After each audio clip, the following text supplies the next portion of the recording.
Friends, welcome to kitchen arcade. வீட்டில் உள்ள பொருட்களை வச்சு பொட்டேட்டோ ஸ்மைலி எப்படி செய்கிறதுன்னு இன்றைக்கி வீடியோவில் பார்க்கலாம்.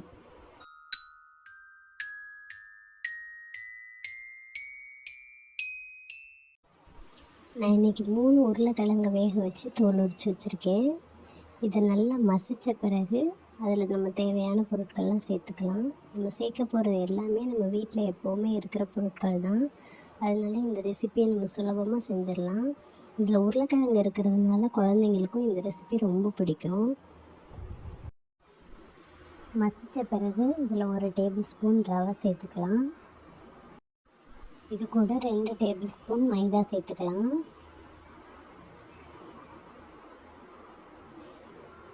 ஒரு டேபிள் ஸ்பூன் அரிசி மாவு,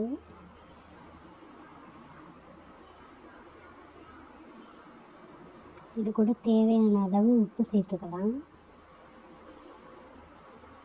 மிளகாய்த்தூள், உங்கள் காரத்துக்கு தேவையான அளவு, மஞ்சள் தூள்,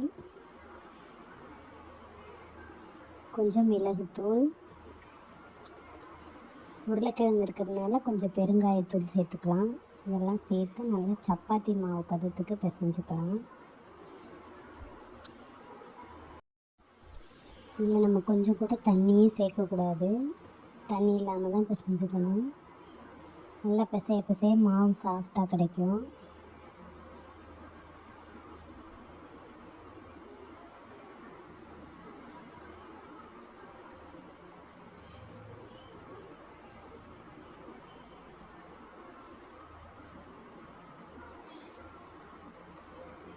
இப்போ நான் எல்லா மாவையும் பிசைஞ்சு முடிச்சிட்டேன்.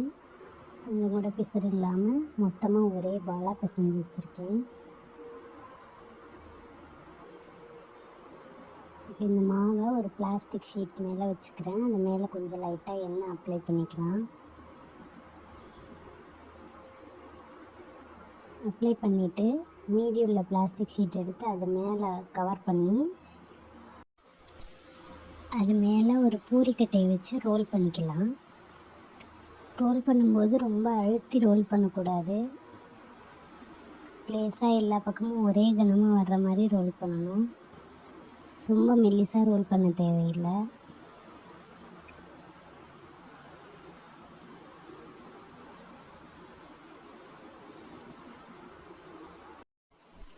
இந்த மாதிரி ரோல் பண்ணிவிட்டு அதுக்கப்புறமா நம்ம ஸ்மைலி ஷேப் கொண்டு வரும்போது எல்லாம் ஈவனாக கிடைக்கும் நமக்கு. இப்போ நான் ரோல் பண்ணி எடுத்துட்டேன்.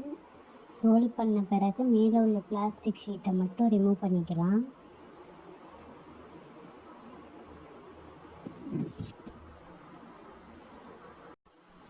ரவுண்ட் ஷேப்க்காக நான் ஒரு ஷார்ப்பான மூடி எடுத்திருக்கேன்.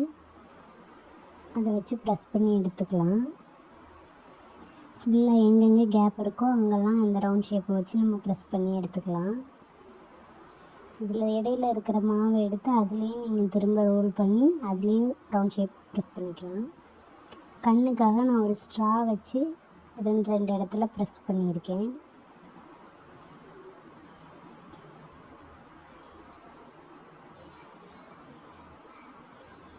அடுத்ததாக வாய்ப்பகுதிக்கு ஒரு ஸ்பூனை வச்சு இம்ப்ரெஷன் கொடுக்குறேன்.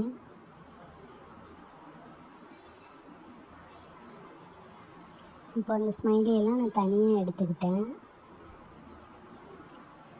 ஒரு பாத்திரத்தில் எண்ணெய் வச்சு காஞ்சதும் நம்ம எப்பவும் போல் பொரிச்சு எடுத்துக்கலாம்.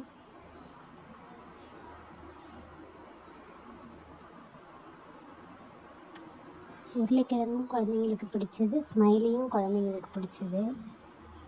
அதனால் இதை குழந்தைங்க ரொம்ப விரும்பி சாப்பிடுவாங்க. இப்போ நம்ம பொட்டேட்டோ ஸ்மைலி ரெடி ஆயிடுச்சு. இந்த ரெசிபி உங்களுக்கு பிடிச்சிருந்தால் லைக் பண்ணுங்கள், சேனலை சப்ஸ்கிரைப் பண்ணுங்கள், ஃப்ரெண்ட்ஸ் கூட